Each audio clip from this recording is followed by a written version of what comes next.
नमस्कार. तुमचं पुन्हा एकदा स्वागत आहे आपल्या संतोष सातपुते या युट्यूब चॅनलमध्ये. मित्रांनो, तुम्हाला आठवत असेल तर मी एक सवाल दुपारी त्याचा शॉर्ट सोडला होता. तर तो सवाल आणि दुसरं म्हणजे आज जिजाऊंची पुण्यतिथी आहे. तर जे मी जिजाऊंचा जागर हे जे गाणं लिहिलं होतं CS म्युझिक साठी, तर ते गाणं असे दोन्ही विषय आपण घेणार आहोत. तर सगळ्यात पहिलं म्हणजे आपला जो सवाल आहे त्या सवालाचा जबाब देतो मी. तो सवाल असा होता की उगम पावती नदी डोंगरी वाहत येती खाली हो, अन उताराकड पाणी धावत रीत जगातच झाली हो ग ग ग ग. पण उगम नदीचा पाय थ्याशी अन वाहत गेली शिखराला, उलटी गंगा कुठं वाहिली जमिनीवरुनी गगनाला. या गंगेच्या पाण्यावरती भूमी पोसली दख्खनची, अन सांगा सांगा सांगा राज हो पवित्र गंगा ही कनची. असा सवाल होता. म्हणजे काय, तर अशी कोणती नदी आहे जिचा उगम पायथ्याला झालेला आहे आणि ती वाहत गेलेली शिखराला. आणि इन्स्टावर काही जणांनी अचूक ओळखलेले उत्तर. तर ही जी गंगा आहे ती स्वराज्याची गंगा आहे. आणि आपण म्हणतो की नदी नेहमी डोंगरात उगम पावते आणि खाली वाहत येते, पण ही स्वराज्याची गंगा, स्वराज्याच्या गंगेची ही गंगोत्री कोण, तर जिजाऊ. आणि आपण आज जर रायगडला गेलो तर रायगडला जिजाऊंचा वाडा जो पाचाड मध्ये आहे तो खाली आहे, पायथ्याशी आहे रायगडच्या. म्हणजे या स्वराज्य गंगेचा उगम पायथ्याशी आहे आणि ही गंगा वाहत शिखराला गेली. म्हणजे शिवाजी महाराजांच्या रूपाने ही गंगा रायगडावर गेली, अभिषिक्त झाली आणि या गंगेच्या पाण्यावरती ही जी दख्खनची भूमी ती पोचली गेली. ही पवित्र गंगा ही स्वराज्याची गंगा आहे, स्वातंत्र्याची गंगा आहे. तर असं हे आपल्या सवालाचा जवाब होता तो. आणि दुसरं म्हणजे मी जे गाणं केलं होतं CS म्युझिक साठी जिजाऊ जागर या नावाने, तर तुम्ही जे आपलं पहिलं गाणं ऐकलं असेल की शिवबा राजा माझं छत्रपती शोभलं, या गाण्यामध्ये गीतकार मी, संगीतकार देवदत्त बाजी आणि ते गाणं जे गायलंय ते नंदेश दादा उमप यांच्या पहाडी आवाजात आहे. आणि जिजाऊ जागरसाठी सुद्धा आम्ही तिघांनीच एकत्र काम केलं होतं, म्हणजे मी, देवदत्त बाजी आणि नंदेश दादा उमप यांनी. तर जिजाऊ जागराची आमची बेसिक थीम ही होती की जिजाऊ म्हणजे आदिशक्तीचं रूपच आहे. तर त्यांना आपण आवाहन करायचं, त्यांना आपण बोलवायचं. ऑब्व्हियसली आपण आता म्हणतो की शिवाजी राजा जन्माला यायला पाहिजे, पण शिवाजी राजा जन्माला येण्यासाठी महत्वाचं आहे जिजाऊ आधी जन्माला यायला पाहिजे, जिजाऊ आधी तयार व्हायला पाहिजेत आणि या जिजाऊंच्या पोटीच शिवाजी राजे जन्माला येतील. सो आम्ही जिजाऊला आवाहन करत होतो की आत्ताची सुद्धा ही परिस्थिती तशीच आहे. म्हणजे शिवकाळात जशा 5 पातशाया बोकाळल्या होत्या तसंच आता ही अधर्म, अनाठाई, अत्याचार किंवा असत्यपणा इतका बोकाळलेला आजूबाजूला. तर त्याच्यासाठी जिजाऊ तुम्ही या आणि हा जो अधर्म आहे तो मिटवून टाका, आम्हाला ती शक्ती द्या. सो त्यासाठी जे गाणं लिहिलं होतं तर त्या गाण्याचे मी शब्द सांगतो तुम्हाला. तर ते होतं की सौराज्याची तू गाई तू माय जननी, आई तू माय जननी, महाराष्ट्राची तुझी जाई तूच माय जननी, आई तू माय जननी.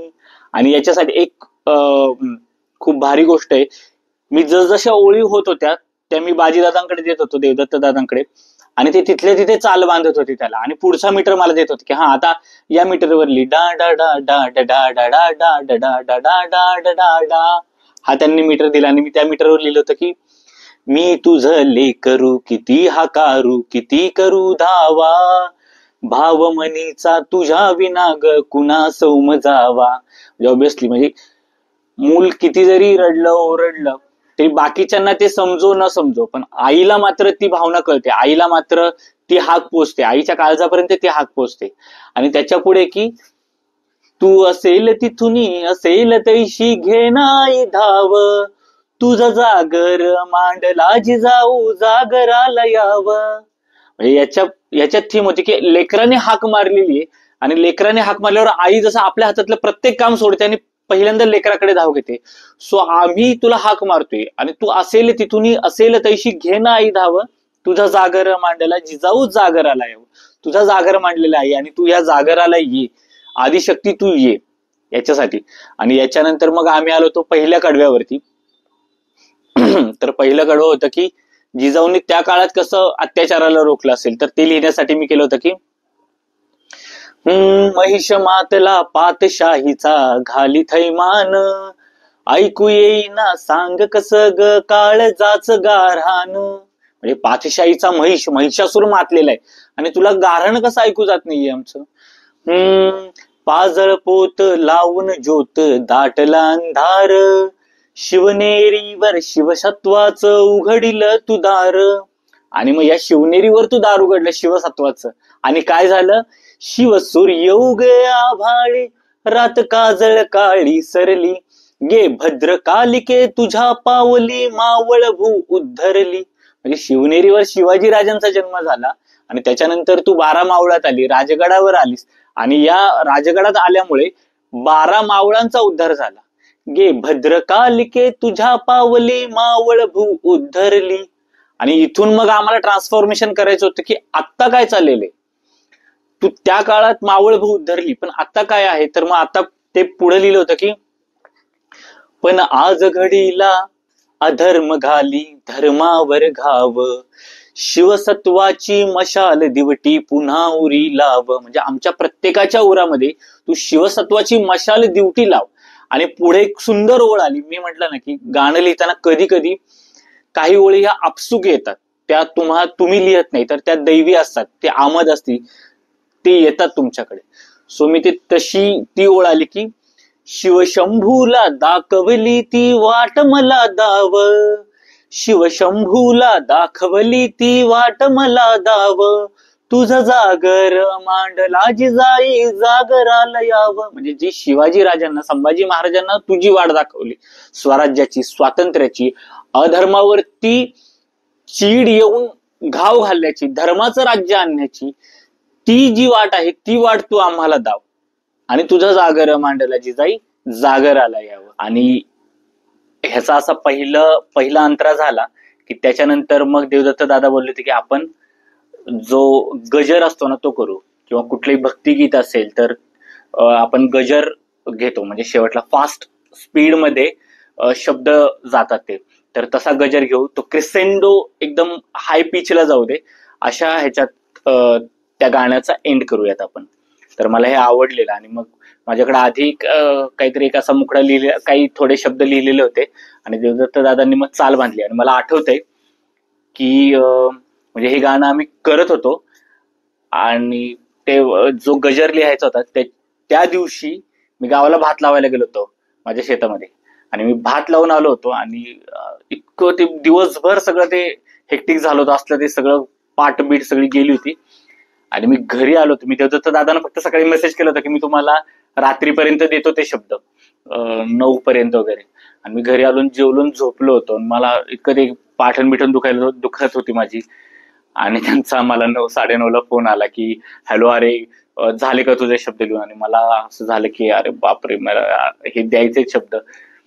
तर मी म्हटलं की थांबा थोडं वेळ, मी तुम्हाला किंवा उद्या सकाळी दिले तर चालतील का. ते म्हटले नाही, मला आजच ते रेकॉर्ड करायचंय, तर मला ते पाहिजे गाणं, मला ते शब्द पाहिजेत.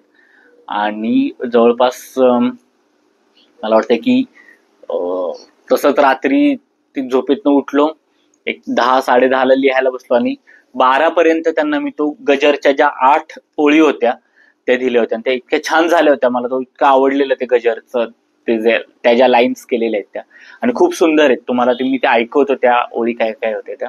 आणि त्यांनी म्युझिकली तर तो खूप छान क्रिसेंडो बसवला. तर त्या ओळी होत्या की देहात जोवरी श्वास तोवरी वाटेवरी चालूया, कुणी असो वा नसो सोबती उगाळी तोही काया. म्हणजे माझ्या कुणी सोबत असू दे वा नसू दे, जिजाऊ तुम्ही जी वाट दाखवली त्या वाटेवर मी एकटा का होईना पण चालत राहील. कुणी असो वा नसो सोबती उगाळी तोही काया, लाभू दे असा हा तुझा वसा वारसा तुझी नीती, लागतो तुझ्या पायी लेकरा ठाई होई सांगाती. तू मला सांगती हो, तू मला ती मार्गदर्शक हो, तू मला ती वाट दाखव.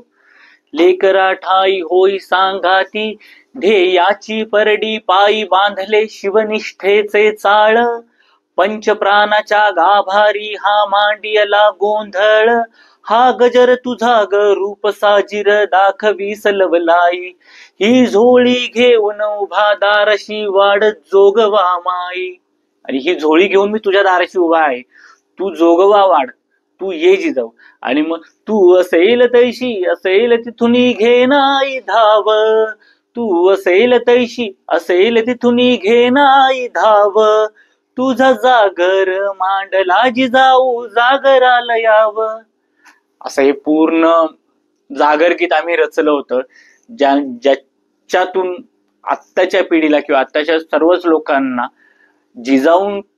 जिजाऊंकडनं प्रेरणा मिळावी आणि त्यांनी आपल्या आयुष्यात काहीतरी चांगलं करावं. जसं जिजाऊंनी शिवबा राजांना किंवा छत्रपती संभाजी राजांना घडवलं, तसं आपणही आपल्या लेकरांना घडावं, त्यांना उत्तम संस्कार द्यावे आणि आपणही त्यांना राष्ट्रासाठी तयार करावं, असा मेसेज आम्हाला त्या गाण्यातून द्यायचा होता. तर तुम्हाला जर हे गाणं ऐकायचं असेल पूर्ण, तर CS म्युझिक चॅनलवर आपलं गाणं आहे, मी त्याची लिंक तुम्हाला डिस्क्रिप्शन मध्ये टाकतोच. आणि तुम्हाला आपला व्हिडिओ कसा वाटला, आवडला असेल तर नक्कीच आपल्या व्हिडिओला लाईक करा, कमेंट करा आणि जास्तीत जास्त या व्हिडिओला शेअर करा. धन्यवाद.